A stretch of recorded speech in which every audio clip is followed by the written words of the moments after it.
আসসালামু আলাইকুম। This is Jhuma. প্রতিদিনের মতো আজকেও একটি নতুন ভিডিও নিয়ে চলে আসলাম। আশা করি সবাই ভালো আছেন।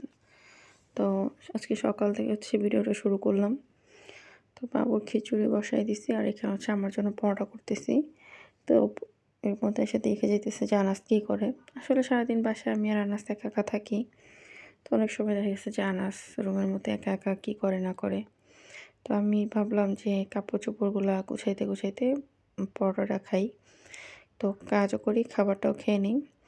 তো একটু ডাল ভিজিয়ে রাখছিলাম। ভাবলাম আগের দিনে যে পুঁইশাক ছিল সেটা দিয়ে একটু ডাল দিয়ে রান্না করি। আসলে আমি কখনোই রান্না করি নাই। এটাই ফার্স্ট টাইম। আর এখানে কুমড়া ভাজি করব। তো আমি ডালটা যেরকম প্রতিদিন রেগুলার রান্না করি ওরকমভাবে ফুটায় নিতেছি।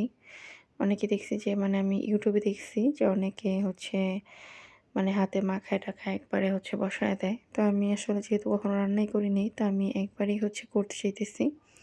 তো এখানে আমার কুমড়া ভাজিটা প্রায় হয়ে গেছে। এখন আমি এটাতে চিনি দিয়ে একটু জাস্ট কমায় রাখবো চুলা। নাহলে অনেক সময় হয় কি কুমড়া ভাজিটা একদম গলে যায়। তো পুঁইশাকটাও হয়ে গেছে, ডালটা সিদ্ধ হয়ে গেছে প্রায়, তাই পুঁইশাকটা দিয়ে দিছি। আর এই পুঁইশাকটা সিদ্ধ হইতে একটু সময় লাগতেছে। কালকে তরকারিতে অনেক সময় লাগছে সিদ্ধ হইতে। আজকেও একটু ভালো করে সিদ্ধ না করলে ডালের সাথে খেতে ভালো লাগবে না। তো এখানে আমি ভালো করে নেড়ে-টেড়ে দিয়ে দিছি। তো জানি না কেমন হবে। আমার তো একটু ভয় লাগতেছিল যে কেমন না কেমন হয়। আর ইমু বলতেছিল যে রাঁধতে না পারলে রান্না করার দরকার নেই। তো আমি এখানে আবার কুমড়া ভাজিটাও নেড়ে নিলাম। তো এখানে একটু বাগার দিব। উম তরকারিটা হয়ে গেছে প্রায়। তো এই যে আমি একদমই ঝোল রাখবো না।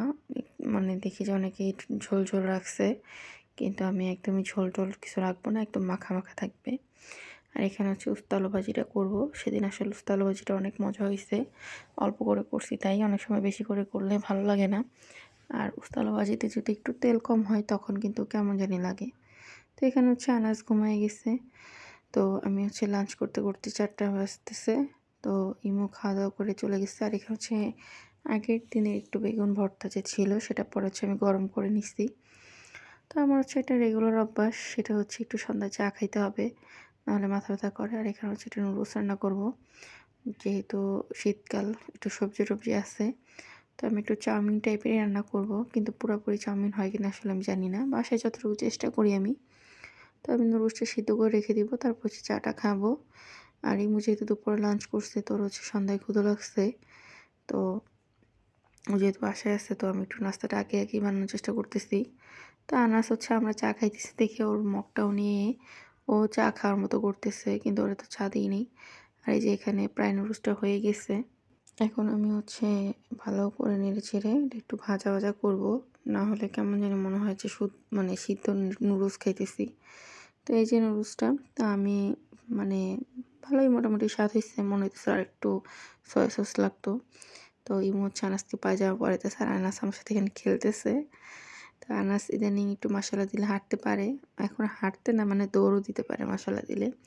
তো একটু পর পইড়া যায়, ব্যথা পায়। আচ্ছা যাই হোক আজকের মতো এই পর্যন্তই। সবাই ভালো থাকবেন। আল্লাহ হাফেজ।